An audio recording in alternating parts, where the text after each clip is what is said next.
Assalamualaikum warahmatullahi wabarakatuh. Waalaikumsalam warahmatullahi wabarakatuh. Yang terhormat Bapak Ibu Guru SMP Negeri 10 Salatiga, terima kasih atas kehadirannya pada acara diseminasi budaya positif yang sudah saya lakukan. Pada kesempatan kali ini yang akan saya lakukan di sini yaitu menyebarkan pemahaman penerapan pengalaman budaya positif di SMP Negeri 10 Salatiga. Terima kasih atas kehadirannya Bapak Ibu. Semoga kegiatan hari ini berjalan lancar. Sebelum acara kita mulai, marilah kita berdoa dulu menurut agama. Monggo Pak. Wah, di sini nggak apa-apa, sana nggak apa-apa, boleh.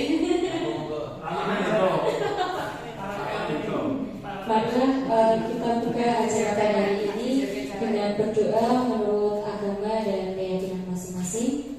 Berdoa dipersilakan.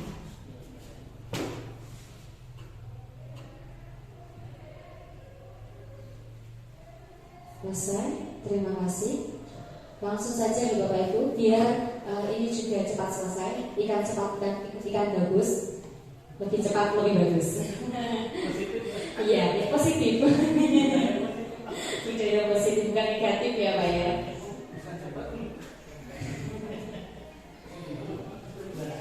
Sebentar, mohon maaf, saya lupa pointer saya.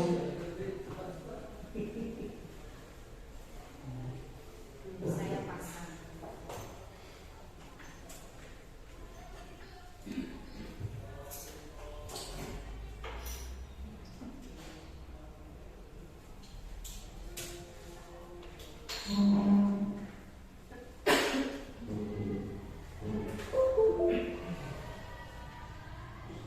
Oke, yang pertama, jadi nggak bisa.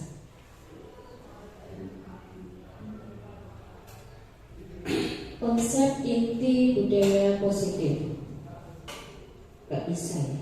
Tadi bisa, sekarang tidak bisa ternyata.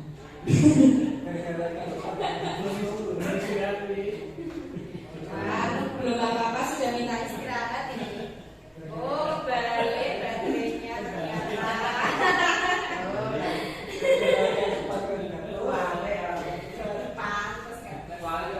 Iya,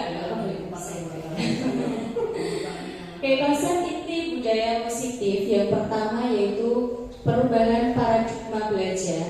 Yang kedua, disiplin positif dan nilai-nilai kebajikan universal. Kemudian yang ketiga, teori motivasi, hukuman dan penghargaan serta restitusi.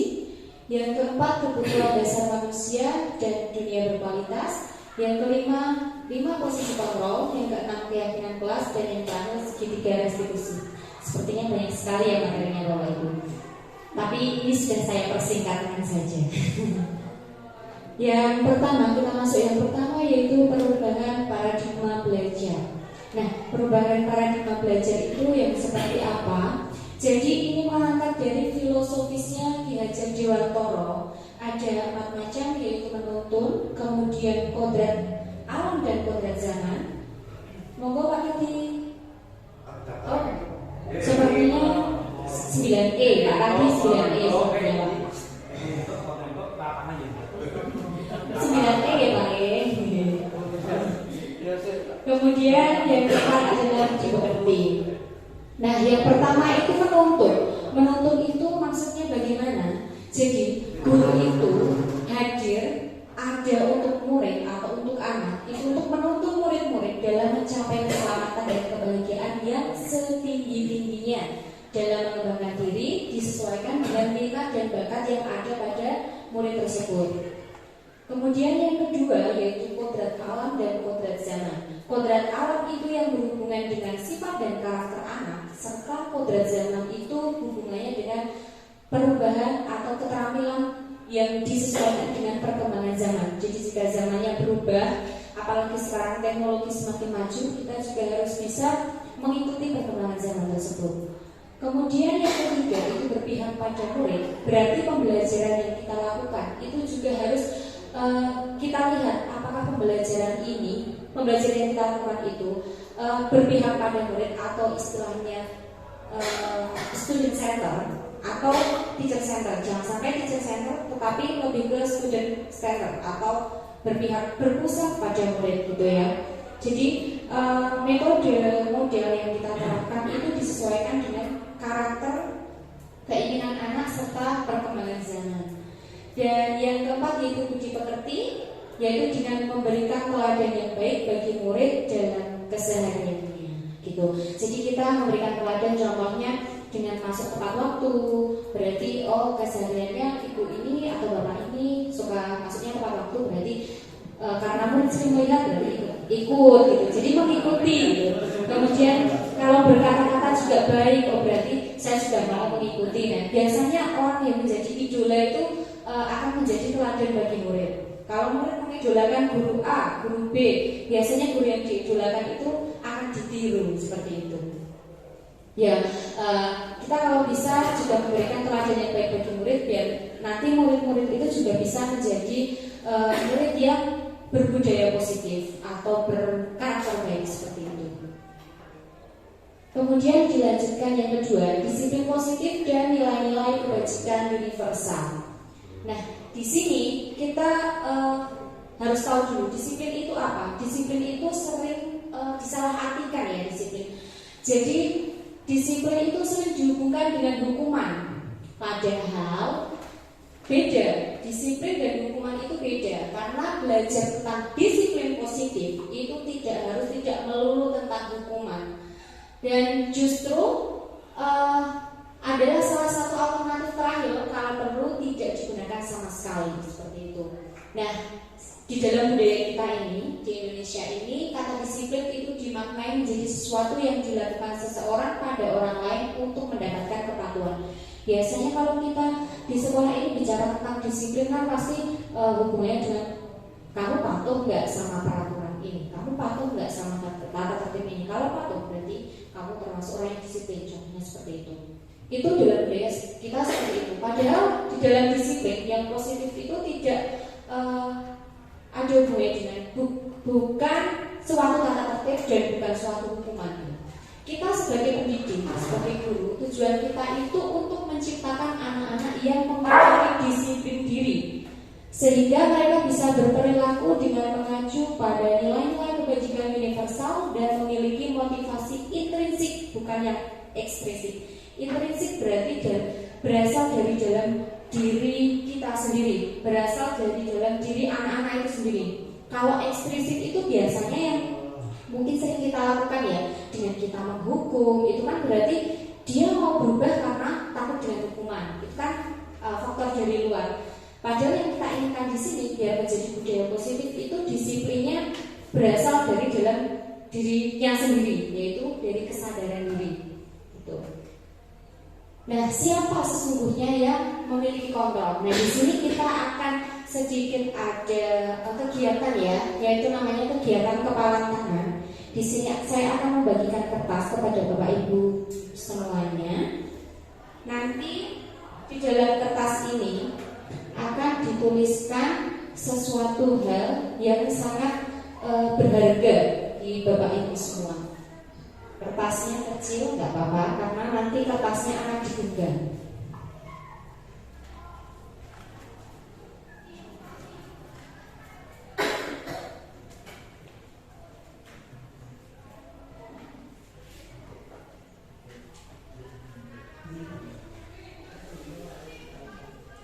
Nah, di sini ada A dan ada B.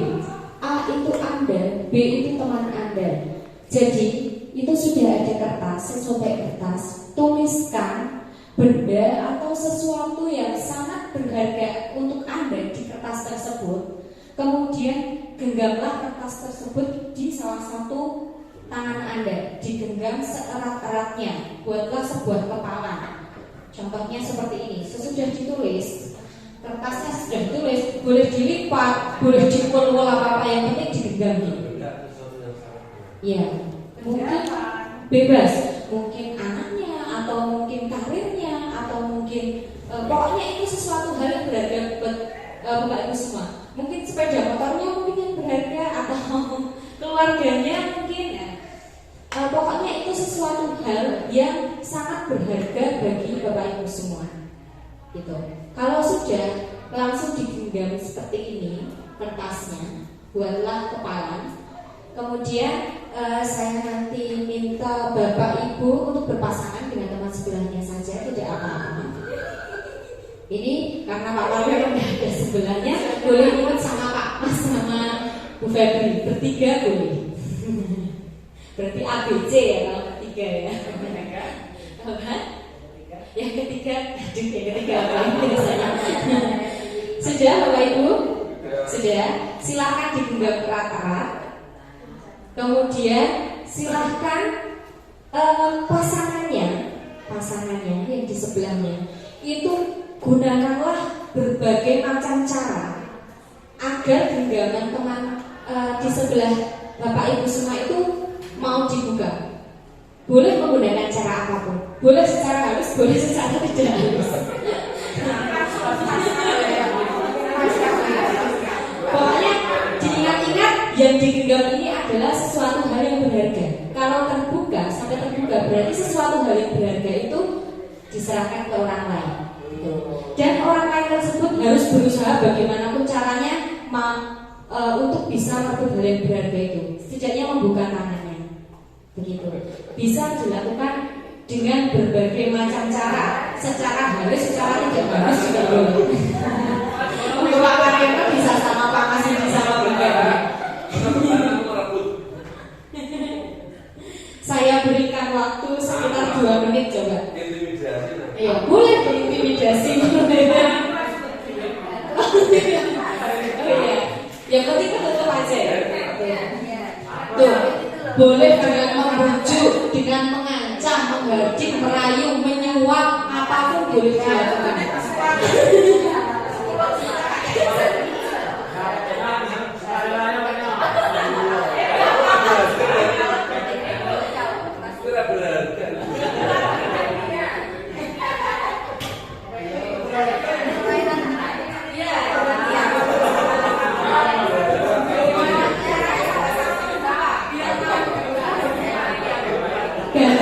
Biar mau membuka satu sama lain bagaimana caranya sampai orang itu mau terbuka. Saya kasih waktu 2 menit ya.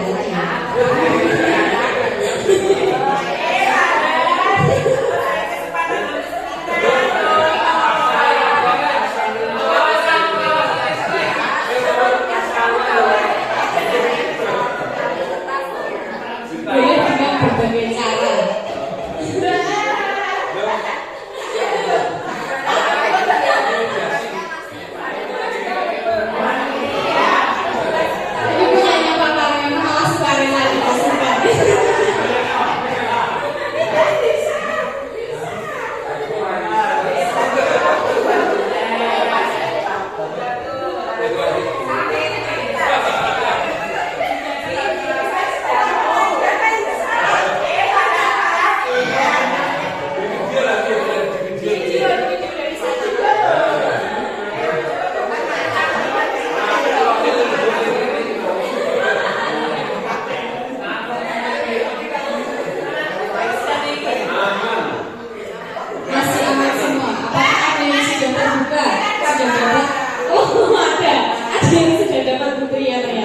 Bagaimana caranya Putri kok bisa sampai membuka tangannya Bu Alisa?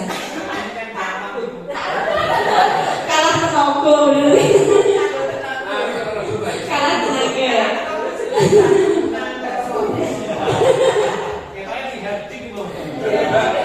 Bukan diancam.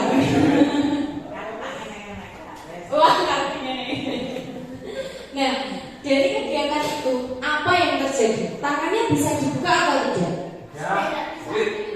Sebagian besar bisa dibuka atau tidak? Tidak bisa dibuka ya? Kenapa kok tidak bisa dibuka? Oh, digenggam dengan erat karena dipertahankan. Iya, karena dipertahankan, karena digenggam dengan erat ya, nggak mau dikasihkan ke orang lain ya. Nah,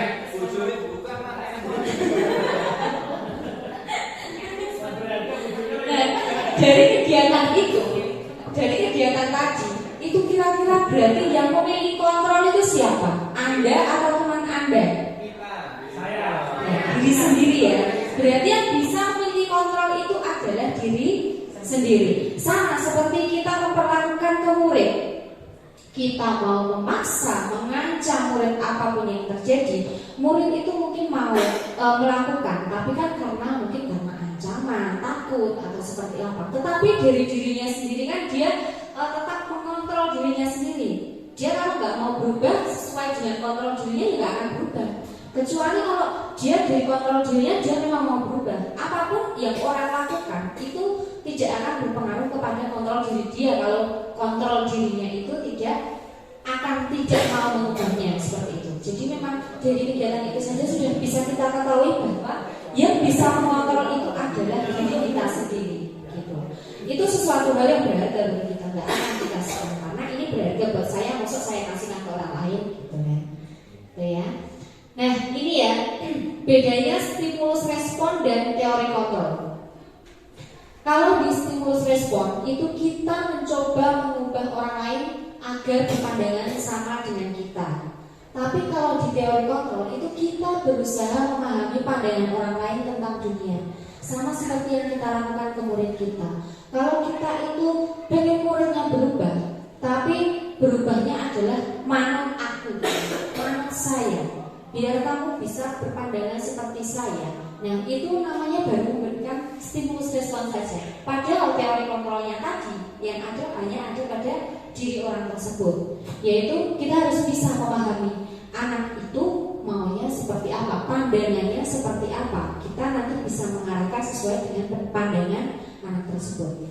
Kemudian stimulus respon, orang lain itu bisa mengontrol saya menurut stimulus respon. Orang itu bisa mengontrol saya, tapi berdasarkan kontrol diri itu nggak bisa. Hanya saya, hanya Anda sendiri yang bisa mengontrol diri Anda sendiri. Seperti itu. Kemudian yang ketiga, saya bisa mengontrol orang lain. Nyatanya tadi tidak bisa. Sampai mengancam, sampai menghardik, sampai merebut seperti itu. Tidak bisa mengontrol orang lain mau membuka. Karena yang punya kontrol itu adalah Anda sendiri. Anda tidak bisa mengontrol orang lain. Kemudian yang keempat, pemaksaan ada pada saat bujukan gagal. Tadi kalau membujuk gagal kan akhirnya memaksa caranya biar mau dibuka gitu kan, biar bisa mengontrol orang. Tapi teori kontrolnya kolaborasi dan konsensus menciptakan pilihan-pilihan baru.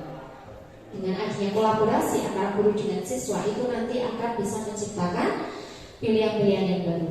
Dan yang terakhir yaitu model berpikir. Kalau stimulus respon itu model berpikirnya ada menang dan ada kalah. Saya menang, kamu kalah, atau kamu menang, saya kalah.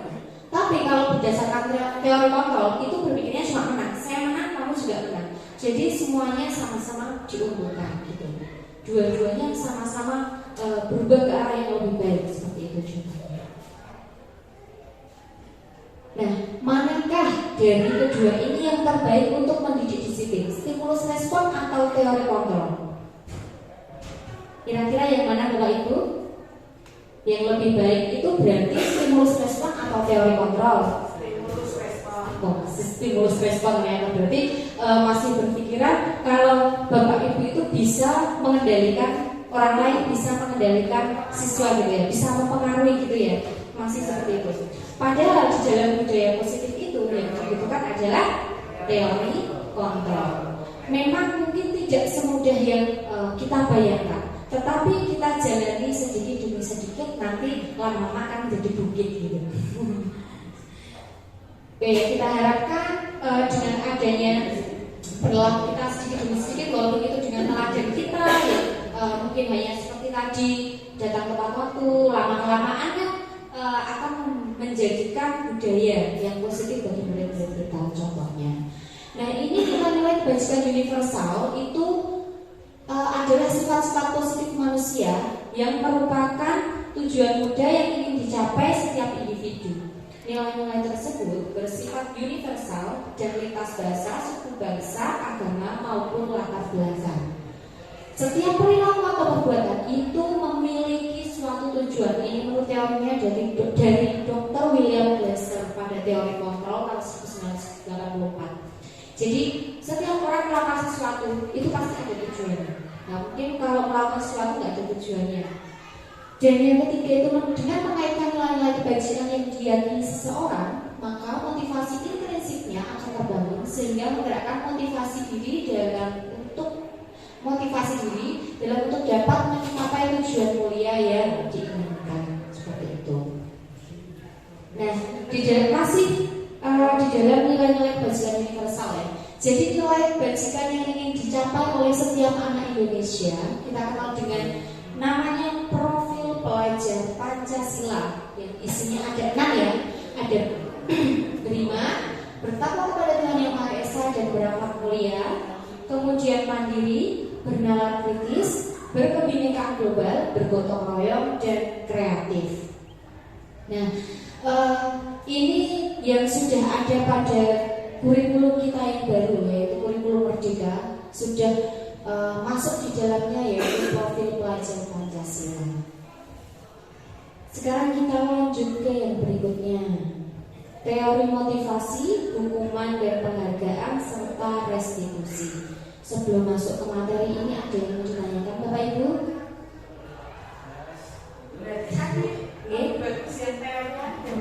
Teori kontrol, betul. Karena kita harus sama-sama memahami kalau anak ingin berubah, karena yang punya kontrol itu hanya diri sendiri. Jadi anak itu punya kontrol sendiri. Kita tidak bisa mengontrol anak. Mungkin kita bisa menyuruhnya seperti ini. Dia mungkin nurut pada saat itu. Tapi kalau di dalam keinginan dirinya sendiri tidak mau berubah, dia tidak akan berubah. Kecuali kalau dia memang dalam dirinya sendiri mau berubah, dia akan berubah, gitu. Jadi kita harus bisa saling memahami, gitu. Kalau di teori kontrol intinya seperti itu. Ada lagi Bapak Ibu? Ya, kita lanjutkan ya. Yang selanjutnya teori motivasi, hukuman dan penghargaan serta restitusi. Nah, yang pertama teori motivasi perilaku manusia. Nah, itu biasanya seseorang itu untuk menghindari ketidaknyamanan atau hukuman itu dengan seperti apa yang akan terjadi apabila saya tidak melakukannya. Biasanya anak kalau tidak mau melanggar, ya, istilahnya. Untuk apa? Biar dia tidak terkena hukuman. Karena kalau dihukum kan merasa tidak nyaman, sebenarnya seperti itu. Jadi kalau dia berpikiran nanti yang kalau saya tidak melakukannya apa yang akan terjadi? Nah, itu termasuk ke dalam teori atau motivasi eksternal karena dari luar, gitu ya.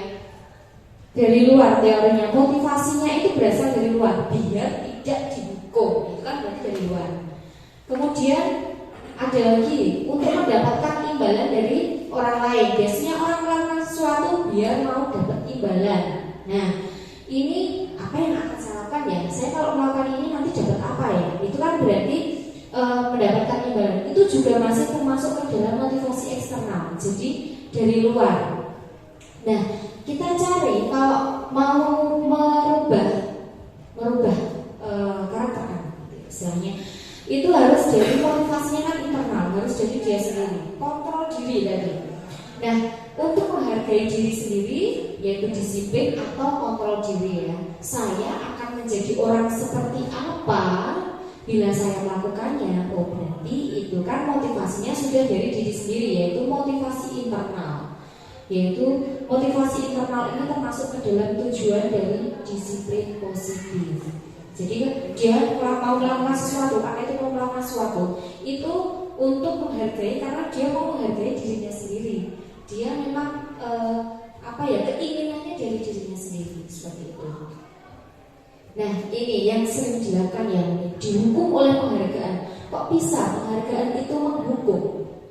Maksudnya bagaimana? Ini mungkin sering kita tahu ya, sering kita lihat, mungkin ada beberapa yang sering melakukannya sekarang.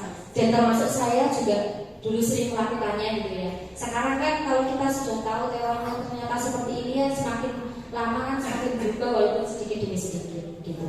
Yang pertama, penghargaan itu bisa menurunkan kualitas. Kenapa kok penghargaan bisa menurunkan kualitas? Karena apa? Jadi kalau ada suatu penelitian, jadi suatu mahasiswa itu diberikan proyek karya atau tulisan. Kalau nanti yang hasilnya bagus, akan saya kasih hadiah, gitu kan. Nah, anak-anak yang mahasiswa tadi yang hasil karyanya bagus, dia selalu mendapatkan hadiah. Tapi lama-kelamaan karyanya itu menjadi kurang bagus. Begitu menjadi kurang bagus, dia tidak akan mendapatkan apa-apa. Karena dia melakukan sesuatu hal karena termotivasinya tadi, aku pengen dapat penghargaan gitu kan. Pas dia sampai titiknya dia tidak bisa, akhirnya menurun. Jadi lebih jelek menjadi seperti itu. Hasil karyanya menjadi tidak ada harganya karena hasil karyanya jelek, akhirnya tidak ada penghargaan, jadi tidak ada harganya seperti itu. Kemudian yang kedua, penghargaan itu bisa mematikan kreativitas. Kok bisa penghargaan bisa mematikan kreativitas? Contohnya saja yang sering kita tahu ya, guru itu kalau bekerja tujuannya hanya untuk digaji, itu tidak akan menjadi kreatif. Karena apa? Ya gajinya cuma segitu-gitu aja. Baik itu berprestasi ataupun tidak, gajinya kan tetap sama, itu ya Bapak Ibu. Nah, kalau Bapak Ibu guru itu bekerja karena dari keinginan dirinya sendiri memang ingin maju, maka dia akan menjadi kreatif. Walaupun di situ nggak akan ada penghargaannya, tapi kalau dari dalam dirinya sendiri memang ingin maju, itu akan menjadi guru yang kreatif. Entah seberapa pun gajinya seperti itu. Kemudian yang ketiga, penghargaan mengurangi motivasi intrinsik. Karena penghargaan itu berasal motivasi dari luar. Penghargaannya itu termasuk motivasi eksternal ya. Jadi mengurangi motivasi intrinsik. Anak yang biasa diberikan hadiah tidak akan melakukan sesuatu hal kalau dia tidak diberikan hadiah. Ini saya pernah melakukannya di kelas. Dulu sebelum mengetahui ini. Jadi kalau ada siswa yang dapat nilai tertinggi, saya kasihkan hadiah. Kuis gitu, dapat tertinggi saya kasihkan hadiah. Begitu nggak saya kasihkan hadiah, Bu, ada hadiahnya nggak nanti kalau yang nilai tertinggi? Nggak ada, langsung pada nggak semangat. Berarti mereka itu mau melakukan sesuatu itu karena cuma pengen dapat hadiah, bukan karena keinginan dia sendiri pengen menjadi lebih baik seperti itu. Jadi kenapa kok penghargaan bisa mengurangi motivasi intrinsik, itu yang karena seperti itu ya. Kalau nggak dikasih hadiah saya nggak mau gitu. Nah selanjutnya ini coba biar kita tahu ya, ini itu termasuk hukuman atau konsekuensi.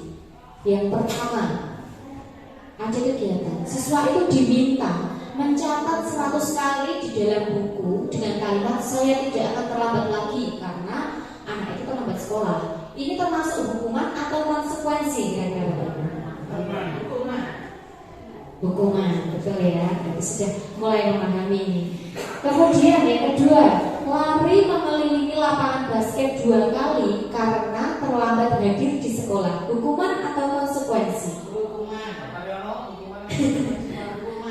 Hukuman atau konsekuensi? Iya, hukuman. Kenapa hukuman? Nah ini kan nggak tahu pelajarannya. Karena dia kan terlambat datang ke sekolah, bukan terlambat datang pelajaran olahraga, beda lagi. Kemudian ini, murid diminta untuk push up 15 kali karena tidak menggunakan masker ke sekolah. Hukuman atau konsekuensi? Nah, sudah jelas ya Ibu. Sekarang, menggantikan kertas tugas teman yang telah dicoret-coret. Hukuman atau konsekuensi? Konsekuensi. Alhamdulillah sudah pada mulai paham ini. Kemudian membersihkan tumpahan air di meja tulis karena tersenggol pada saat belajar.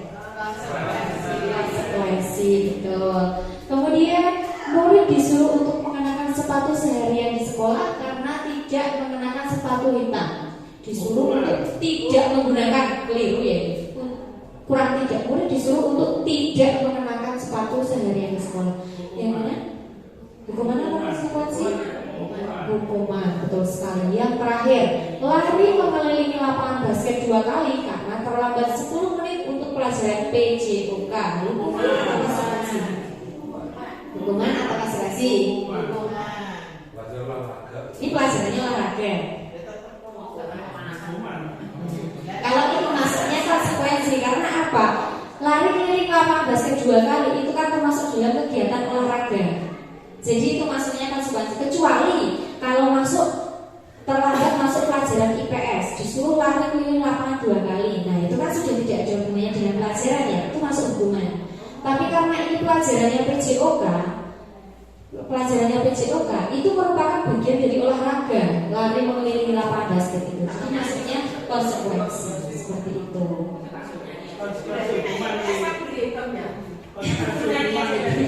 Ya, boleh disesuaikan dengan materinya masing-masing kan, karena itu nanti murid akan melakukan sesuatu hal yang sesuai dengan materinya, berarti dia lebih memahami materi yang disampaikan oleh Bapak Ibu.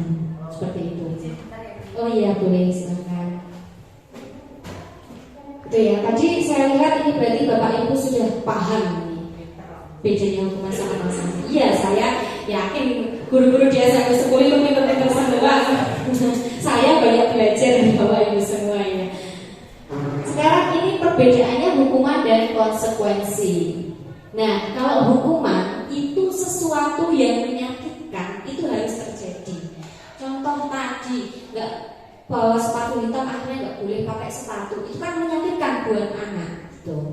Kemudian konsekuensi itu sesuatu yang harus terjadi. Contoh tadi menyobek-nyobek kertas banyak temuan akhirnya disuruh mengganti. Nah itu kan sesuatu yang harus terjadi karena sudah nyobek. Kemudian kalau hukuman itu membuat anak sakit baik fisik maupun hati untuk jangka waktu lama, entah anaknya tadi setelah dihukum sakit badannya atau sakit hatinya, nah seperti itu. Tapi kalau konsekuensi itu cuma tidak nyaman aja, tapi dalam jangka waktu pendek. Contoh dalam pembelajaran itu dia karena di kelas rame, akhirnya tugasnya tidak selesai, padahal teman-temannya sudah selesai. Akhirnya anak itu mengerjakan dengan tambahan waktu, teman-temannya pulang dia masih mengerjakan. Nah itu termasuk konsekuensi. Tidak, anak itu merasa tidak nyaman kan hanya pada saat itu saja. Tapi kalau dihukum karena nggak selesai tadi, akhirnya anak disuruh keliling lapangan. Berarti anak itu kan merasakan sakit. Sakitnya di fisik, bisa jadi sakit hati karena tambah diunek-unek gitu ya, tambah dimarah-marahin itu sakit hati ya. Selanjutnya dengan adanya hukuman itu justru anak malah membenci yang namanya kedisiplinan. Karena kalau apa-apa dihukum gitu kan, berarti dia lama-lama malah akan membenci yang namanya kedisiplinan. Tapi kalau konsekuensi, anak itu akan menghargai yang namanya disiplin. Oh berarti besok kalau aku rame lagi di kelas mengerjakan nggak selesai, nanti aku mengerjakan lagi. Yang lain pulang saya nggak pulang, gitu kan? Oh berarti itu kan dia jadi lebih menghargai. Oh besok saya tidak akan rame lagi, biar tidak seperti itu, gitu kan?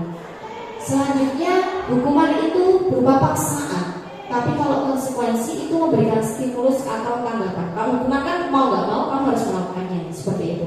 Tapi kalau konsekuensi kan dia dapat stimulus dari guru, oh bisa melakukan ini, kemudian dia menanggapi.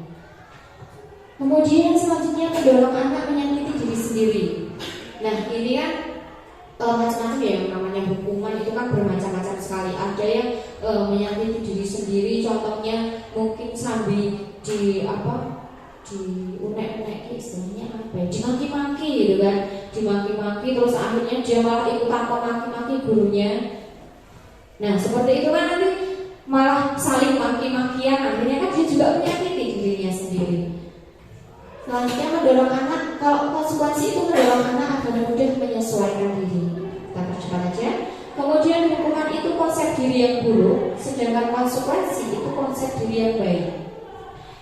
Hukuman itu anak belajar untuk menyembunyikan kesalahan, sedangkan konsekuensi itu anak belajar untuk mematuhi peraturan, karena dia sudah paham dengan kontrol dirinya ya.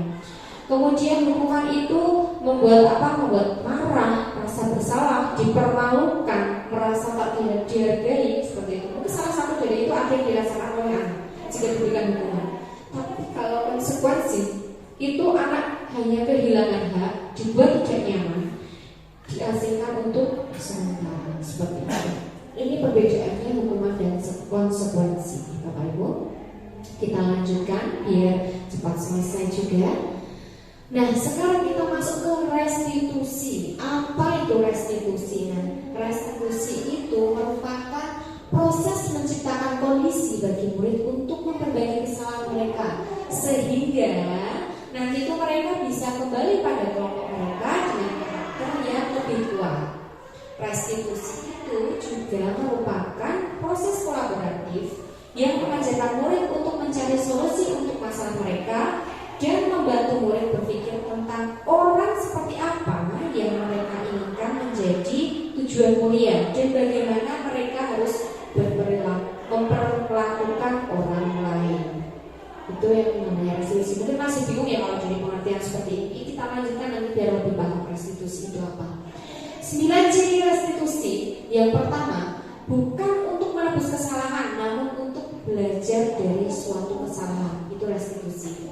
Kemudian memperbaiki suatu hubungan.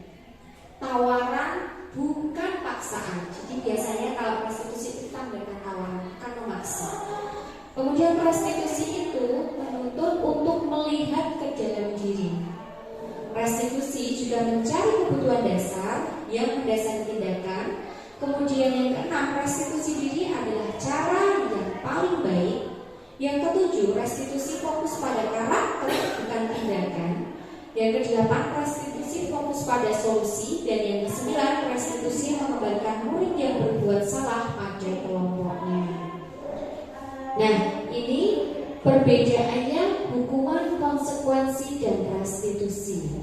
Tadi yang hukuman dan konsekuensi tadi sudah ada beberapa yang sama ya. Kalau hukuman sesuatu yang menyakitkan harus terjadi, kalau konsekuensi sesuatu harus terjadi. Tapi kalau restitusi itu merupakan pilihan. Hukuman tidak nyaman untuk murid dalam jangka waktu panjang. Kalau konsekuensi itu tidak nyamannya jangka waktu pendek. Tapi kalau restitusi itu menguatkan murid dalam jangka waktu panjang. Menguatkan. Kalau yang lain kan tidak nyaman, tapi kalau restitusi itu menguatkan. Hukuman itu korban mendapatkan keadilan. Kalau konsekuensi korban bisa diabaikan. Kalau restitusi korban mendapatkan ganti. Contohnya korban itu maksudnya kalau nakali temennya, nah temennya itu kan sebagai korban seperti itu. Kemudian kalau hukuman itu murid atau anak akan tersakiti, konsekuensi murid atau anak dibuat tidak nyaman. Kalau restitusi, murid atau anak mendapatkan penguatan. Hukuman perilakunya pasif agresif meningkat, konsekuensi penguatan hanya bertahan dalam jangka waktu pendek. Kemudian kalau restitusi, masalah menjadi terpecahkan. Hukuman sistem tidak akan berjalan bila murid tidak takut. Jadi kalau dihukum berkali-kali orang nggak takut, jangan mengulangi lagi. Nggak dihukum lagi, nggak takut, jangan mengulangi lagi. Itu karena jadi sistemnya nggak akan berjalan karena dia nggak takut. Selanjutnya kalau konsekuensi itu memerlukan monitoring dan supervisi terus menerus dari guru. Jadi guru juga harus mendampingi. Kayak tadi siswa diminta mengerjakan di akhir teman-temannya sudah pulang, dia masih mengerjakan. Nah gurunya kan juga harus mau menunggui gitu. Kemudian kalau restitusi, murid belajar bertanggung jawab untuk perilakunya. Karena kalau restitusi itu biasanya ditawari, kamu maunya apa, pengen jadi seperti apa, seperti itu. Kemudian hukuman berlaku hanya pada sebuah institusi, tidak berlanjut pada kehidupan nyata. Kalau konsekuensi membantu penerapan mengikuti peraturan dalam masyarakat, sedangkan restitusi fokus pada pemecahan masalah dalam jangka waktu panjang. Karena ini bisa mengubah kontrol diri siswa tadi, berkarakternya bisa menjadi lebih baik. Kemudian kalau hukumnya, peraturannya adalah ini kamu harus ini. Tapi kalau konsekuensi, apa peraturannya? Nah, mampukah kamu melakukannya? Nah, seperti itu. Terima kasih. Ya. Kalau restitusi ditanya, apa yang kamu yakini? Apa yang kamu lakukan untuk memperbaiki kesalahan ini? Seperti itu. Kemudian kalau hukuman itu murid menjadi benci dengan peraturan. Kalau konsekuensi murid menjadi menghormati peraturan. Tapi kalau restitusi murid menghormati dirinya dan orang lain. Seperti itu. Karena kan kalau melakukan kesalahan dia ditanyakan. Mungkin kesalahannya sama teman kan ditanyakan. Apa yang harus kamu perbuat dengan teman kamu ini? Nah itu kan juga ditanyakan. Jadi bisa menghargai dirinya. Apa yang kamu inginkan hargai dirinya. Apa yang harus kamu lakukan dengan temanmu, berarti menghargai orang lain. Biasanya restitusi seperti ini. Kalau hukuman nanti hasilnya negatif, konsekuensi netral, dan restitusi itu positif. Nah, kita lanjutkan ke keyakinan kelas. Keyakinan kelas, mengapa tidak peraturan saja? Mengapa harus keyakinan kelas? Nah, ini kalau ada pertanyaan seperti ini, mengapa kita memiliki peraturan harus menggunakan helm bila mengendarai kendaraan roda 2? Kenapa Bapak Ibu? Kok harus menggunakan helm itu untuk apa?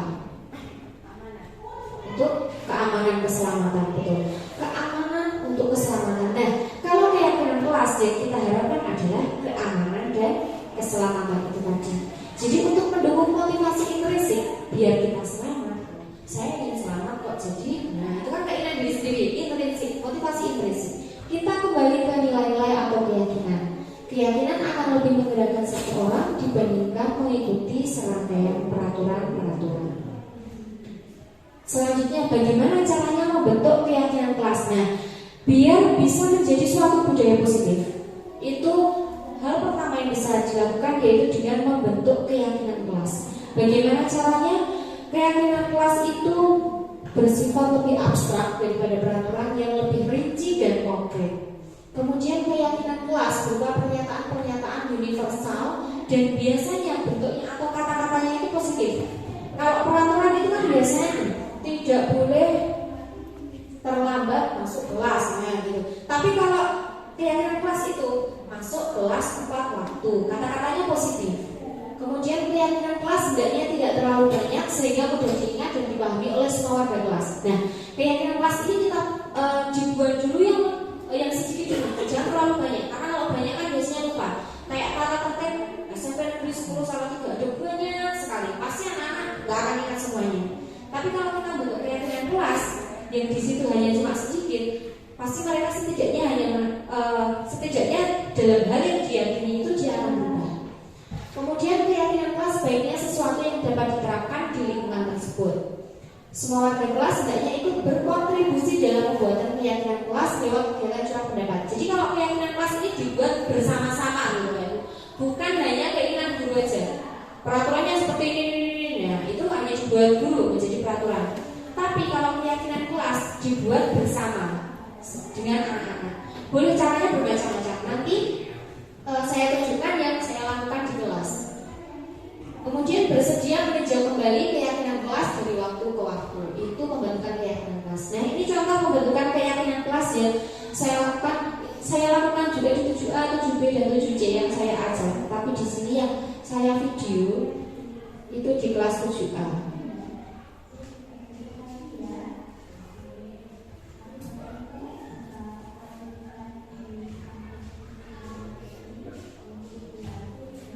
Tunggu sebentar, videonya apakah sudah nampak?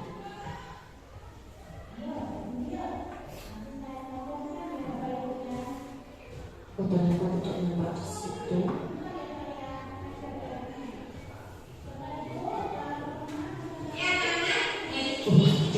Tidak nampak ternyata sebentar. Berarti memang PPT-nya harus dikeluarkan dulu.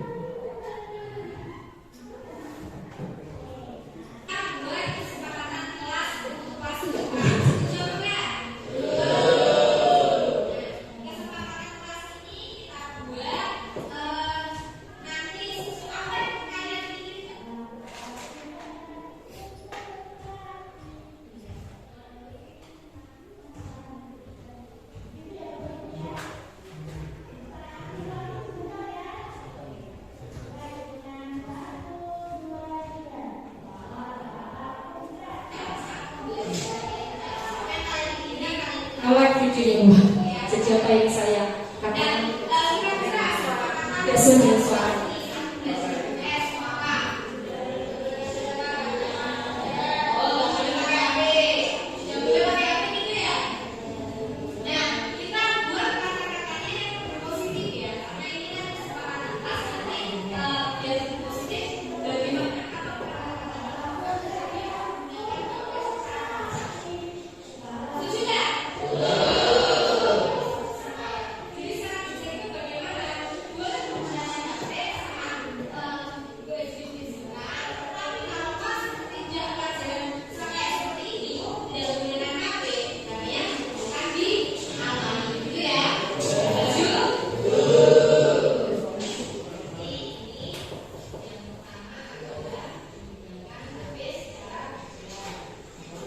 Ini peraturan yang pertama yaitu menggunakan HP secara bijak. Ya, keyakinan nanti kesepakatan kelas ini membuka keyakinan kelas itu menjadi ambil bijaksana dan terjawab satu itu.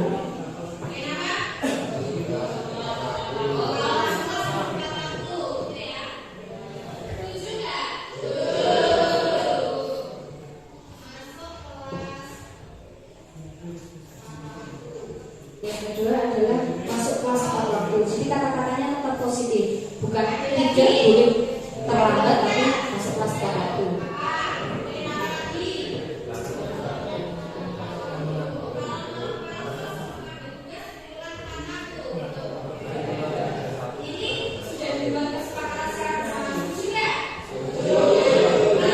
Yaitu dengan mengumpulkan tugas tepat waktu.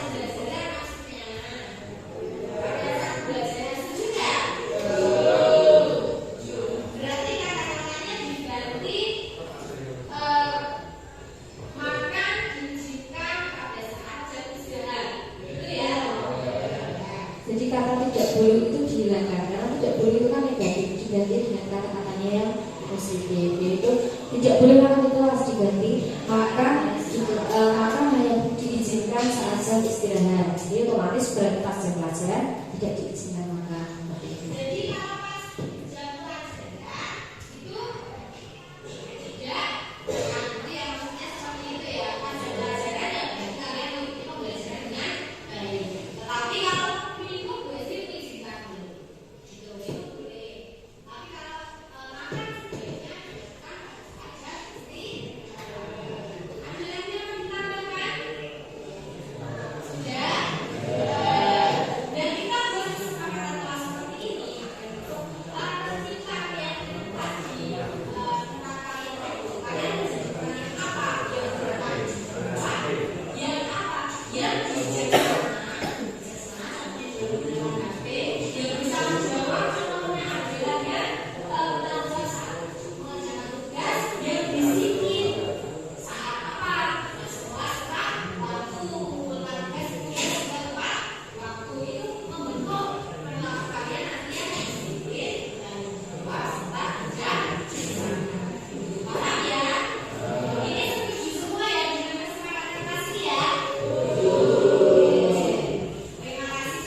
nah ini untuk keyakinan kelas bisa dengan cara yang seperti itu, atau bisa juga dengan kalau punya media, contohnya di depan ada kertas asturo, kemudian anak-anak dikasih sticky note, kemudian anak-anak diminta menuliskan apa yang dia inginkan di kesepakatan kelas, ditempelkan di depan, kemudian diseleksi kira-kira yang masuk kesepakatan kelas yang mana.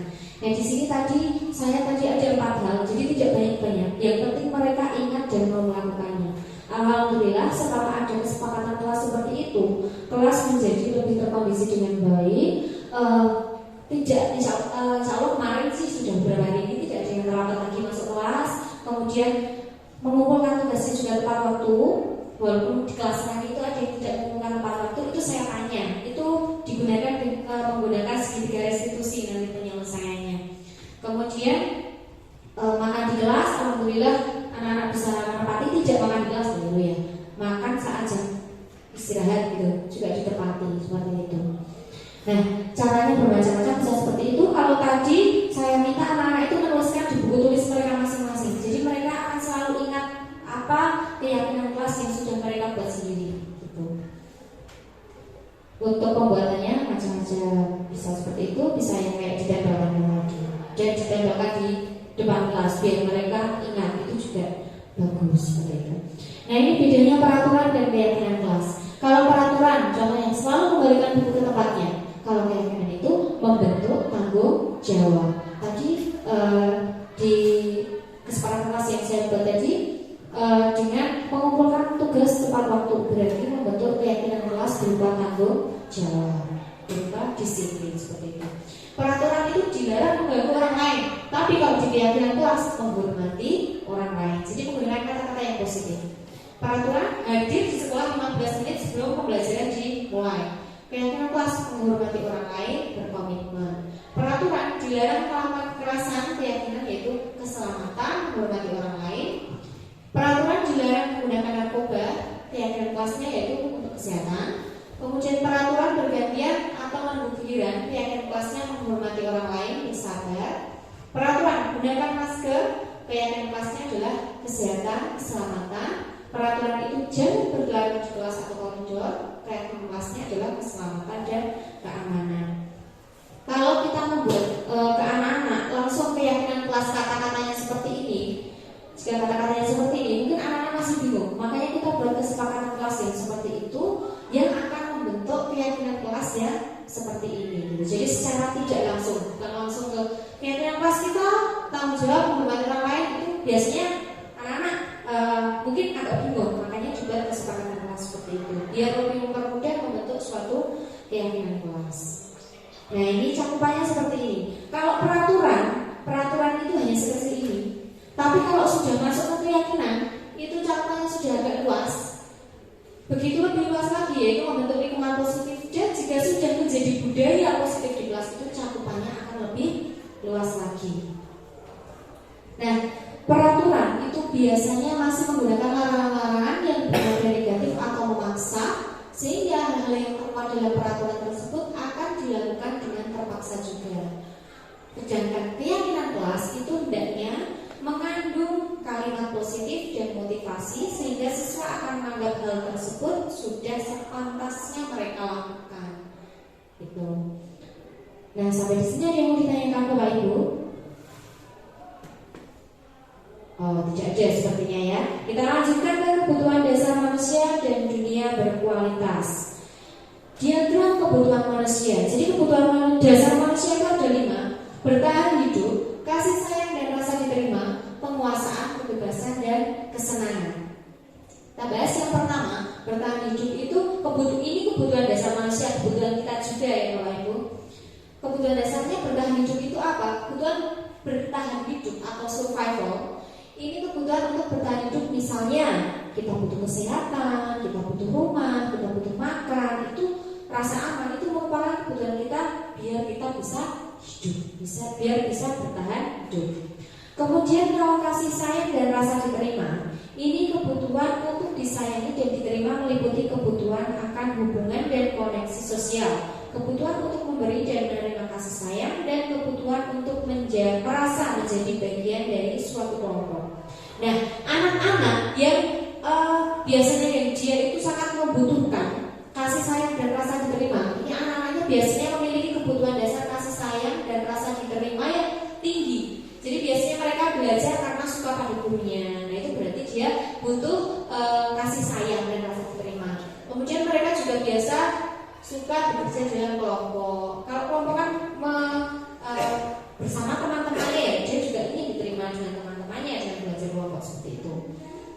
Kemudian penguasaan di sini kebutuhan berhubungan dengan kekuatan untuk mencapai sesuatu, menjadi kompeten, menjadi terampil, diakui atas prestasi dan keterampilan kita, didengarkan dan memiliki rasa harga diri. Anak-anak yang biasanya sangat membutuhkan penguasaan ini memiliki kebutuhan dasar akan penguasaan yang tinggi, biasanya selalu ingin menjadi pemimpin. Jadi anak-anak yang selalu ingin menjadi pemimpin itu dia memiliki kebutuhan dasar penguasaan yang tinggi dibandingkan teman-teman yang lain. Mereka juga suka mengamati sebelum mencoba hal baru dan merasa kecewa bila melakukan kesalahan. Apalagi ini buat anak-anak ya, bukan cuma anak-anak aja ya, buat orang dewasa seperti kita ini. Kalau kita itu kebutuhan dasar akan penguasaannya tinggi, kita juga biasanya itu selalu ingin menjadi pemimpin. Itu berarti dia penguasaannya lebih tinggi dibandingkan teman-teman yang lain. Kebutuhan penguasaan. Kemudian kebebasan.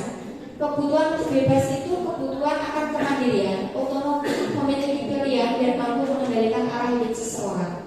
Anak-anak dengan kebutuhan kebebasan yang tinggi menginginkan pilihan.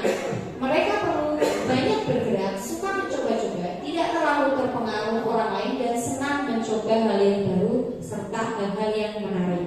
Kalau keinginan untuk untuk bebasnya itu tinggi, anak itu biasanya itu hal-hal yang mereka lakukan. Kemudian yang keempat adalah lima adalah kesenangan. Kebutuhan akan kesenangan itu kebutuhan untuk mencari kesenangan bermain dan tertawa. Anak-anak dengan kebutuhan dasar kesenangan yang tinggi biasanya ingin menikmati apa yang dilakukan. Mereka juga bisa berkonsentrasi tinggi saat mengerjakan hal yang disenangi. Mereka suka permainan dan suka mengoleksi barang, suka bergurau atau bercanda, suka melucu dan juga menggemaskan. Bahkan saat mereka bertingkah laku buruk, mereka masih terlihat lucu. Itu biasanya anak-anak dengan kebutuhan kesenangan yang tinggi. Mungkin anak-anak yang murid-murid kita yang dia bertingkah biasa aja terlihat lucu, itu berarti dia kebutuhan kesenangannya tinggi dibandingkan anak-anak yang lain. Tuh. Kita lanjutkan ya Bapak Ibu. Kita lanjutkan. Oke, ini sudah mau 1 jam. 5 posisi kontrol. Nah, kita lihat dulu terkait 5 posisi kontrol itu yang seperti apa. Kita lihat tayangan berikut ini.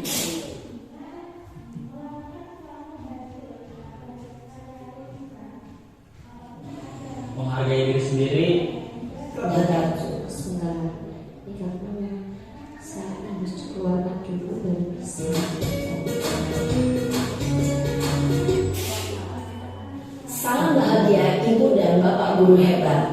Dalam penerapan disiplin positif restitusi, salah satu program yang dikembangkan adalah 5 posisi kontrol. 5 posisi kontrol dalam restitusi adalah proses perjalanan seorang pendidik agar dapat mengenali dirinya. Pada video kali ini, kita akan membahas tentang 5 posisi kontrol yang dikembangkan oleh Diane Dawson dan contoh penerapannya. Jadi 5 posisi kontrol itu langsung kita lihat ya. Yang pertama itu posisi penghukum. Jadi nanti ada posisi penghukum, posisi pembuat merasa bersalah, posisi teman, kemudian ada lagi posisi pembuat merasa dan pemantau. Jadi kita lihat, nah posisi penghukum itu yang seperti apa? Di sini kan karena ada ini ya adegannya, jadi biar lebih tahu.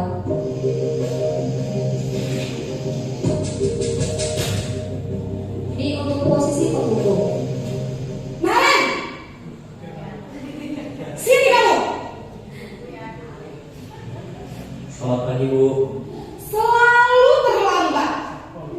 Kamu deh pasti terlambat. Maaf Bu, saya Apa? Apa coba? Alasan kamu apa lagi? Kapan sih kamu tidak terlambat? Malas sekali ya kamu jadi anak. saya Dasar pemalas. Gak kapok-kapok sih kamu. Sudah berapa kali terlambat? Sana, kamu keliling lapangan basket 2 kali. kenapa saya harus keliling lapangan basket Bu? Kenapa? Kamu melawan ibu. Berani-beraninya jawab. Sudah terlambat, masih berani jawab pula. Sekarang, keliling lapangan basket 5 kali sekalian. Biar kapok. Cepat. Pergi sana ke lapangan basket. Posisi penghukum biasanya pakai marah-marah ya. Kemudian yang kedua adalah posisi pembuat merasa bersalah.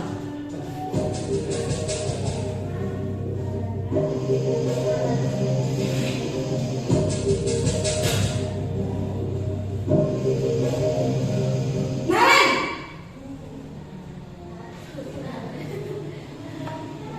Selamat pagi Bu. Naren! Kamu kenapa terlambat lagi, nak? Ya Tuhan, Biasanya sudah Naren. lebih halus juga. Kamu senang ya bikin ibu susah ya? Kalau kamu terlambat lagi, nanti ibu yang ditegur bapak kepala sekolah, nak. Disangka ibu tidak bisa membina kamu. Duh, gimana ini? Maaf Bu. Duh, Gusti Naren. Kamu suka ya kalau ibu tegur bapak kepala sekolah? Terus, sekarang ibu harus tulis apa ini di buku absen? Ini kamu sudah sering terlambat loh. Ibu harus apa coba? Maaf Bu. Maaf sekali. Ya sudah, lain kali jangan bikin ibu susah lagi ya nak ya. Ibu tidak akan kuat lagi kalau kamu begini terus. Bisa jantungan kalau ibu tegur bapak kepala sekolah. Sana cepat ke kelas. Maaf ya Bu. Nah, kalau posisi membuat merasa bersalah ini biasanya dia menggunakan kata-kata biar kayak merasa dikasihani seperti itu. Itu membuat merasa bersalah. Kemudian posisi yang ketiga adalah teman. Ini mungkin yang sering dilakukan Bapak Ibu sebagai teman. Naren!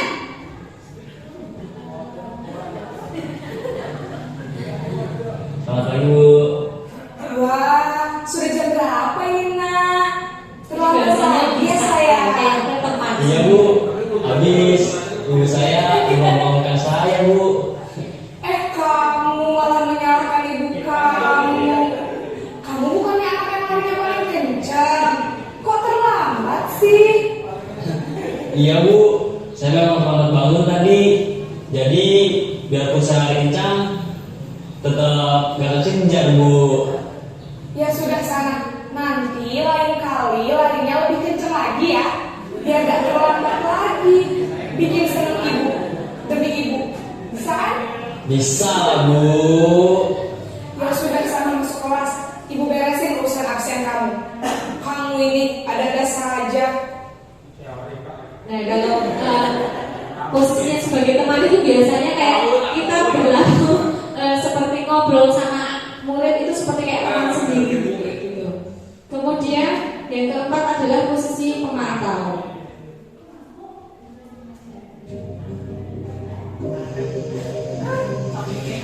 Posisi pemantau.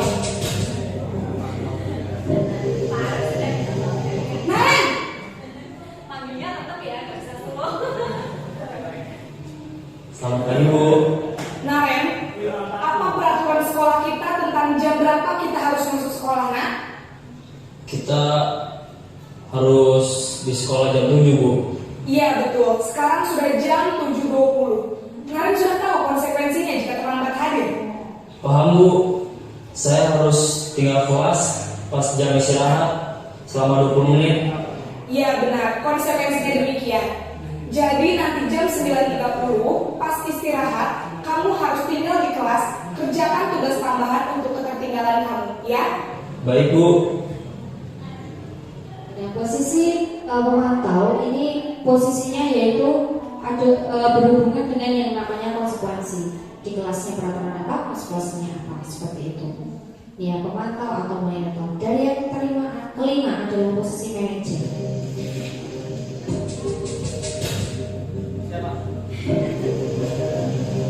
Naren! Harusnya mamanya nggak ngegas-ngegas ya Bapak Ibu. Harusnya ngegasnya itu cuma yang pertama aja. Selamat pagi Naren. Maaf Bu, saya terlambat. Iya, sekolah masuknya jam 7, sekarang sudah jam 7.20. Jadi sekarang bagaimana ini Naren? Maaf Bu, saya lupa setel alarm saya semalam. Baiklah, menurut kamu, keyakinan sekolah yang mana yang perlu kamu tingkatkan? Menghargai diri sendiri dan orang lain mungkin ya Bu. Setuju. Jadi, apakah Naren meyakini prinsip saling menghormati tersebut? Iya Bu, saya meyakininya. Apakah Naren bersedia memperbaiki masalah keterlambatan ini? Bersedia Bu. Bagaimana kamu akan memperbaiki masalah keterlambatan ini? Saya akan coba untuk tidak lupa menyetel alarm saya Bu. Baik, kalau Naren lupa menyetel alarm di rumah, ada orang yang kira-kira bisa bantu mengingatkan tidak? Ada Bu, kakak saya, Kak Emma. Ada lagi selain Kak Emma? Selain Kak Emma, ada ibu saya. Baik, jadi yang mengingatkan Naren adalah Kak Emma dan ibu kamu ya? Kira-kira akan mulai set alarm kapan nih Naren? Setelah pulang sekolah, akan segera saya lakukan. Baik, jadi Naren akan setel alarm untuk bangun besok pagi dan akan diingatkan oleh kakak dan ibunda Naren ya. Ada lagi yang mungkin perlu dilakukan Naren agar tidak terlambat bangun lagi? Tidak ada Bu. Baik Naren, terima kasih untuk kerjasama kamu. Sekarang kamu perlu kembali ke kelas untuk belajar. Baik Bu, terima kasih. Jadi yang kelima ini adalah posisi manajer. Kalau di posisi manajer ini memang ditanyakan kepada anak itu keyakinan kelasnya apa, kemudian bagaimana penyelesaiannya, seperti itu. Nah, ini adalah tabel perbedaan 5 posisi kontrol tadi ya. Yang pertama, penghukum. Guru berbuat apa? Guru kalau penghukum itu menghardik, menunjuk-nunjuk, menyakiti, menyindir, berkata-kata kasar, itu biasanya dilakukan pengguru penghukum. Kemudian kalau yang berbuat salah tadi berceramah, kemudian mengatakan seharusnya ibu kecewa, jadi kayak merasa ini kasihani dan melakukan yang seharusnya ini. Nah, itu membuat orang merasa bersalah. Kalau yang sebagai teman itu kan alasan-alasan untuk muridnya, jadi melindungi, kayak melindungi muridnya. Yang pemantau itu menghitung dan mengukur, karena hubungannya nanti dengan konsekuensi yang sudah diterapkan. Kemudian manajer itu mengajukan pertanyaan-pertanyaan. Guru akan mengajukan pertanyaan-pertanyaan seperti yang dilakukan di video tadi. Kalau yang guru berkata, tadi kan guru berkata, kalau penghukum, kalau kamu tidak melakukan, awas ya, rasakan. Nah, itu tipe-tipe guru penghukum. Kalau guru membuat orang merasa bersalah, kamu seharusnya sudah tahu, ibu lelah sekali mengatakan, ibu stres ya. Jadi kayak biar merasa dikasihani. Kemudian kalau teman, ayolah lakukan demi ibu, masa kamu tidak mau? Ingat tidak ibu pernah bantu. Nah, ya kayak ke teman sendiri gitu. Kalau pemantau, apa peraturannya? Jelas. Kalau manajer, apa yang kita yakini? Apa yang bisa kamu kerjakan untuk memperbaiki masalah ini? Gitu. Jadi menanyakan. Kemudian hasilnya, kalau penghukum itu akan memberontak, menyalahkan orang lain, berbohong. Walaupun mungkin di depan kelihatannya geng, iya, tapi di belakang dia bisa menjadi pemberontak, bisa menyalahkan orang lain, bisa juga dia berbohong. Harusnya tadi kan karena terlambat bangun, bisa jadi dia berbohong. Maaf bu, tadi ban ayah saya kempes, nah gitu kan, bisa jadi bohong karena takut dihukum. Kemudian membuat orang merasa bersalah, menyembunyikan, menyangkal, berbohong. Kalau teman itu akan menjadi ketegangan. Nah, aku dilindungi sama guru, berarti bisa gini lagi ya. Gitu. Kalau pemantau itu menyesuaikan diri bila diawasi. Kalau manajer itu akan menguatkan diri pribadinya. Kaitan dengan dunia berkualitas, kalau penghukum itu murid meletakkan guru di luar dunia berkualitas. Membuat orang merasa bersalah, murid meletakkan guru di dalam dunia berkualitas. Teman, murid meletakkan guru sebagai orang yang sangat penting di dunia berkualitas. Kalau pemantau itu meletakkan guru, peraturan dan hukum di dunia berkualitas, dan manajer murid meletakkan dirinya sebagai individu yang positif dalam dunia berkualitas. Jadi yang diletakkan di dunia berkualitas adalah dirinya sendiri kalau manajer. Kemudian murid berkata, penghukum, biarkan saja, nanti juga marah-marah lagi. Kalau melakukan kesalahan seperti itu, biarkan aja, nanti bakalan cuma marah lagi. Kemudian kalau membuat orang merasa bersalah, maafkan saya. Jadi karena kasihan sama gurunya, maafkan saya bu, maafin bu gitu. Kemudian kalau teman, saya pikir bapak atau ibu teman saya ternyata begitu. Iya silahkan bu Yana. Kemudian kalau pemantau, berapa banyak bintang yang harus saya peroleh, berapa halaman yang harus saya tulis, karena ini konsekuensi. Dan manajer, bagaimana saya itu bisa merubah atau memperbaiki keadaan. Jadi kalau kerabat bagaimana caranya? Jadi dia belajar untuk berpikir sendiri, menyelesaikan solusi permasalahan dia sendiri sesuai dengan keinginannya. Kemudian penghukum, dampaknya itu anak atau murid akan melakukan kesalahan. Kalau membuat orang merasa bersalah, akan merasa rendah diri. Kalau teman lemah, tidak mandiri, tergantung karena dia tergantung dengan gurunya. Kalau pemantau, menitik beratkan pada sanksi atau hadiah untuk dirinya. Kemudian kalau manajer itu mengevaluasi diri, bagaimana caranya dia biar dirinya bisa diperbaiki. Itu perbedaannya. Yang paling bagus betul yang manajer, karena di sana kita membentuk karakter murid, kontrol diri murid gitu. Jadi biar murid itu tahu kesalahannya apa, kemudian bagaimana caranya memperbaiki. Itu adalah cara yang dia buat sendiri sesuai dengan keinginannya dia. Kalau dia ingin menyelesaikan sesuatu dengan solusinya dia, tapi kok solusinya tidak tepat, kita bisa mengarahkannya. Apakah sudah benar seperti ini? Contoh itu. Kalau tadi kebetulan di contoh tadi kan dia tepat. Oh, jadi akan menunjukkan alarm biar dibangunkan ayah ibunya, itu kan dari tepat. Kalau ternyata kok solusinya yang dia buat sendiri tidak tepat, kita bisa tetap harus sesuai dengan keinginannya dia. Kalau dia tidak mau, kita jangan memaksa, cari solusi atau alternatif lain yang menurut dia juga dia merasa nyaman dengan solusi itu dan dia mau memperbaikinya gitu. Kita lanjutkan pernyataan-pernyataan. Nah, ini coba biar kita tahu kita kira-kira posisi kontrolnya masuk yang mana. Masuk yang menghukum, kemudian membuat merasa bersalah, teman, pemantau, atau manajer. Yang pertama, saya kecewa sekali dengan kamu. Kira-kira yang apa posisinya? Penghukum, membuat merasa bersalah, teman, pemantau, membuat merasa bersalah. Coba. Ya, betul sekali. Membuat merasa bersalah. Yang kedua, kamu tidak pernah benar melakukannya. Berarti ya Pak. Yang mana? Kamu tidak pernah benar melakukannya. Kira-kira yang mana? Penghukum, membuat merasa bersalah, teman, pemantau, atau manajer? Ada yang membuat merasa bersalah, ada yang menghukum. Kira-kira yang mana? Ini adalah menghukum. Karena apa? Dia langsung nyalahin anak. Dia langsung nyalahin. Kalau membuat merasa bersalah itu ya dia membuat seperti dirinya. Kamu namanya nggak kasihan sama ibu. Ibu kecewa sama kamu, nah gitu. Itu biasanya membuat merasa bersalah. Kalau penghukum itu langsung nyalain gitu. Nah kalau sekarang ayolah lakukan dulu ibu, dulu bapak. Tadi yang mana? Teman, penghukum, membuat merasa bersalah. Oh teman, betul sekali teman. Yang keempat, apakah kamu mau mendapatkan stiker pilihan hari ini? Teman. Tadi ada penghukum, membuat merasa bersalah, teman, pemantau, dan manajer. Pemantau, betul sekali. Kemudian yang kelima, bagaimana kamu bisa menyelesaikan masalah ini? Manajer. Oke, ini sudah banyak. Yang terakhir, kamu selalu yang paling terakhir. Ya betul, penghukum. Ya, berarti Bapak Ibu tepuk tangan untuk Bapak Ibu semua. Berarti sudah paham ini tentang 5 posisi kontrol. Berarti sudah memahami juga dirinya sendiri itu saya kira-kira masuk yang mana toh? Saya juga menyadari penghukum saya pernah, teman saya juga pernah. Dan sekarang kita belajar dia menjadi seorang manajer, posisi kontrol sebagai manajer. Nah itu yang akan kita pelajari.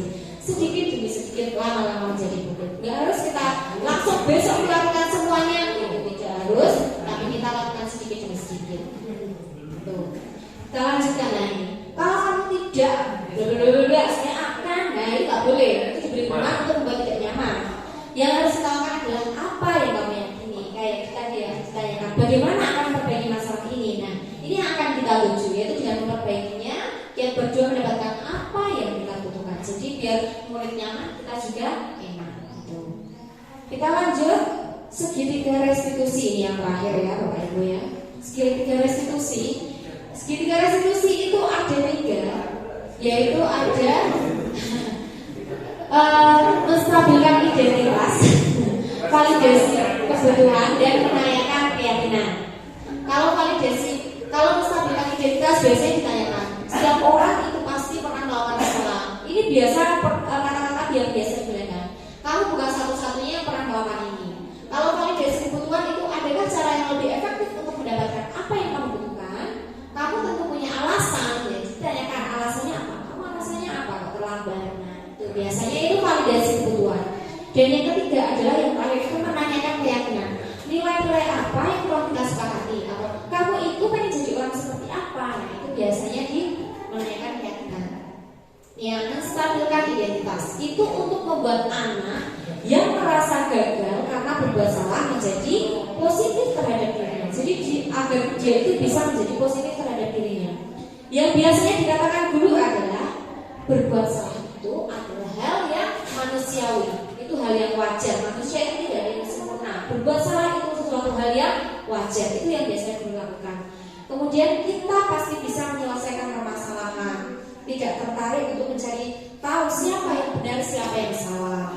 Kemudian kalau kamu menyalahkan dirimu sendiri terus-menerus, apakah kamu bersikap baik pada dirimu sendiri? Nah, itu biasanya ditanyakan atau dikatakan oleh guru dalam menstabilkan identitas. Jadi dalam segitiga restitusi itu ada 3 tahapan tadi. Tahapan yang pertama dilakukan adalah yang ini. Setelah ini dilakukan, kemudian tahapan yang kedua yaitu validasi kebutuhan. Di sini validasi kebutuhan ini untuk membantu siswa mengenali basic need atau kebutuhan yang ingin dipenuhinya ketika melakukan kesalahan itu. Pada dasarnya validasi kebutuhan, validasi tindakan ini, tindakan manusia tujuannya adalah untuk memenuhi basic need. Apakah itu power, freedom, love, and apa ini? Belonging, fun, and survival. Nah, biasanya yang dikatakan oleh guru itu, kamu bisa saja kan melakukan hal yang lebih buruk, tapi kamu tidak melakukannya kan? Kamu pasti punya alasan. Biasanya ditanya, alasannya apa? Kamu kok terlambat? Alasannya apa? Kamu kok melakukan ini? Nah, kemudian kamu boleh tetap berusaha menjaga sikap itu, tapi tambahkan sikap yang lain yang baru. Maukah kamu belajar cara lain untuk mendapat yang kamu butuhkan tanpa harus memukul? Jadi itu hal yang biasa dikatakan oleh guru setelah tadi ya menanyakan keyakinan, kemudian validasi keyakinan, menstabilkan identitas, yang kedua validasi kebutuhan, dan yang terakhir setelah dilakukan ini adalah dengan menanyakan keyakinan. Menanyakan keyakinan di sini anak melihat kesalahan yang dilakukan, jadi dia sadar kesalahan yang dia lakukan dengan norma sosial dan nilai-nilai yang mendasari manusia berinteraksi dengan orang lain.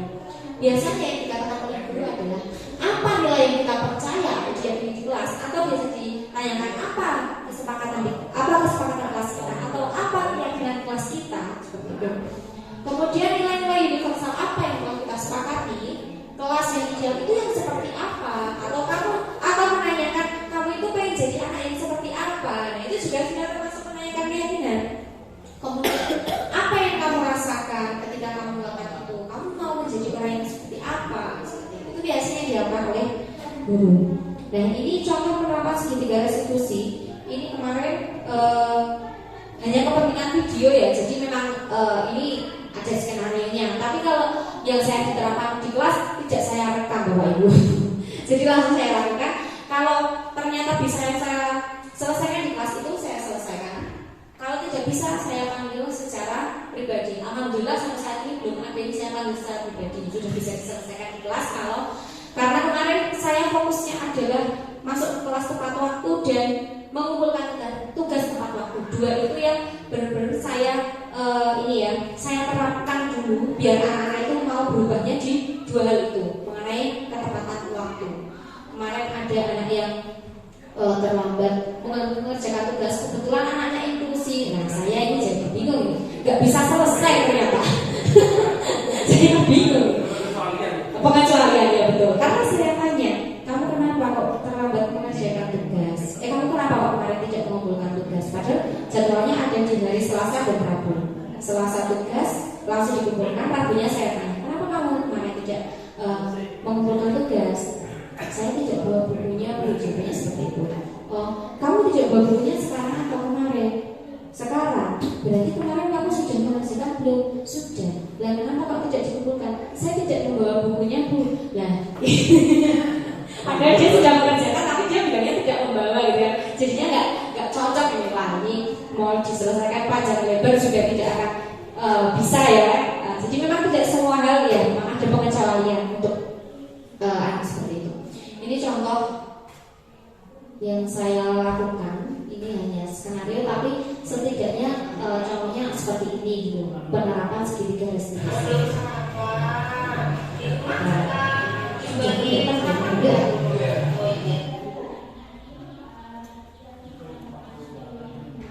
Hanya ada suaranya. Oh sudah. Jadi ini kasusnya adalah anak itu terlambat masuk pas pembelajaran IPS karena dia malah di kantin. Kamu tahu kenapa belajar hari ini? Terlambat masuk kelas. Yang pertama adalah menstabilkan identitas. Manusia itu pasti jadi buat cara yang penting hari itu kamu bisa berbuat menjadi lebih baik. Alasan kamu tadi terlambat kenapa? Validasi tindakan alasannya nanti. Terus sama siapa? Kakak kelas. Oh aku belum sarapan. Di rumah sekarang.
Jadi ada 3 langkah tadi ya. 3 langkah tadi harus dilakukan dalam hal penerapan segitiga restitusi. Nah, ini kita intervensi sedikit. Sudah selesai ya Bapak Ibu ya. Jadi informasi ini bisa membantu murid kembali ke tujuan semula dengan cukup singkat dan dengan cara non konfrontatif. Apakah kamu ingin berbuat lebih baik? Nah, ditanyakan seperti itu ke siswa, ke murid. Kemudian, apakah saat ini kamu sedang menjadi orang yang sedang kamu inginkan? Kalau tadi kan pengen jadi orang sukses, seorang sukses seperti apa? Apakah jalannya itu sudah benar yang dilakukan? Ingin kalau orang sukses itu jalannya seperti itu, apakah sudah benar? Kemudian apakah kamu bisa mengubah kegiatan atau perilaku kamu saat ini menjadi sesuatu yang lebih membantu? Apakah wajar membuat kesalahan? Bisakah kita memperbaikinya? Apa yang kamu lakukan saat ini? Apakah yang kamu lakukan saat ini sesuai? Kapan kamu siap untuk mulai? Kemudian peraturannya apa? Kemudian seperti kamu punya masalah, saya bisa bantu apa? Seperti kamu punya masalah, saya bisa bantu apa? Nah, itu bisa apa? Gitu. Saat ini kamu seharusnya berbuat apa? Gitu. Kemudian apa yang bisa saya bantu agar kamu bisa melakukannya? Apakah saya bisa bantu kamu agar dapat segera mulai? Kemudian apakah tugas kamu saat ini? Dan bagaimana kamu bisa diperlakukan pada kegiatan ini? Bisakah kamu melakukannya? Apa yang kamu inginkan? Peraturannya apa? Jadi beberapa pertanyaan-pertanyaan seperti ini yang bisa dilakukan ke murid dalam melakukan segitiga restitusi. Nah, ini materinya sudah selesai Bapak Ibu, alhamdulillah. Nah, kita refleksi ya. Sampai di sini ada yang mau ditanyakan? Silakan Bapak Ibu, apakah ada yang mau bertanya? Silakan Pak Arif. Seandainya yang bermasalah banyak ya, betul sekali. Karena memang kondisi sekolah itu berbeda-beda. Dan saya juga paham dengan kondisi kita saat ini, apalagi anak saat ini sudah terpengaruh dengan ya sesuai perkembangan zaman ya, media informasi bisa kita akses dengan mudahnya yang dapat mengubah karakter anak seperti itu. Kalau anaknya itu yang bermasalah banyak, bagaimana? Kita yang pertama terapkan tadi, kita buat keyakinan kelas terlebih dahulu. Kita fokus kepada keyakinan yang akan kita lakukan. Kayak saya ini ya, memang saya juga mengajar banyak murid dan permasalahannya juga banyak. Tetapi yang saya fokuskan saat ini adalah saya ingin mengubah anak itu biar dia itu bisa menjadi anak yang bertanggung jawab dan disiplin, yaitu dengan cara mengumpulkan tugas tepat waktu dan masuk kelas tepat waktu. Fokus saya di 2 itu dulu. Nah, itu dulu saya jalani. Jika setelah beberapa waktu ternyata itu sudah efektif, sudah berjalan semua, kita lanjut yang berikutnya. Mungkin tadi kita membuat di kesempatan kelas yang saya buat tadi menggunakan HP secara bijaksana. Berarti kita fokuskan ke yang itu dulu. Kalau sudah teratasi, kita ganti yang lain lagi. Yang tadi makan hanya diizinkan pada saat istirahat dulu. Jadi nanti soalnya ada yang makan di kelas, nah kita tidak lanjut. Jadi kita bertahap dulu, jangan langsung semua peraturan yang ada di sekolah kita terapkan semua, itu bakalan pusing. Kita malah pusing sendiri, siswanya juga malah pusing. Oke. Terima kasih ya Pak Mariana. Nah, seperti itu. Jadi kita lakukan sedikit demi sedikit dulu. Terlebih dahulu kita fokuskan ke dalam satu hal terlebih dahulu. Jika sudah teratasi, kita pindah hal yang lain. Sudah teratasi, kita pindah hal yang lain. Jika semuanya sudah teratasi, itu akan menjadi budaya positif di sekolah kita. Seperti itu. Ada lagi Bapak Ibu yang ingin ditanyakan? Ya, cukup. Terima kasih ya Bapak Ibu. Nah, kita refleksi pemahaman apa yang baru Anda peroleh setelah mengikuti elaborasi pemahaman ini. Kira-kira apa yang diperoleh setelah melakukan saya melakukan diseminasi di sini? Apa yang diperoleh oleh Bapak Ibu? Oh ya, guru itu ya, guru yang baik adalah guru yang posisinya sebagai manajer, betul. Itu ya. Kemudian komitmen atau perubahan apa yang akan Anda lakukan? Kira-kira Bapak Ibu ini mau menerapkan posisi kontrol sebagai manajer atau tidak? Mau ya, pelan-pelan ya Bapak Ibu. Tidak harus langsung majlek gitu kan. Pelan-pelan ya. Kan tadi sedikit demi sedikit lama-lama menjadi begitu.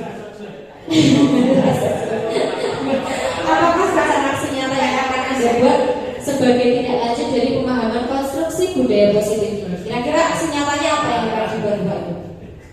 Apakah melaksanakannya? Oh, membuat kesepakatan kelas terlebih dahulu, siap. Bagus sekali Bapak Ibu. Berarti Bapak Ibu sudah sangat memahami materi yang saya sampaikan tadi.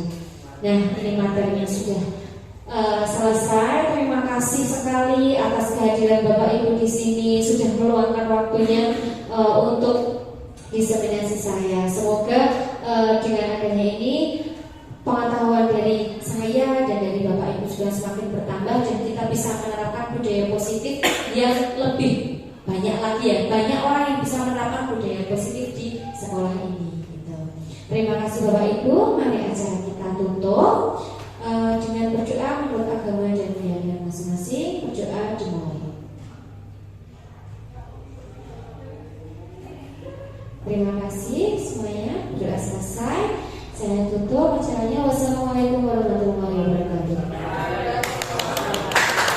Terima kasih Bapak Ibu.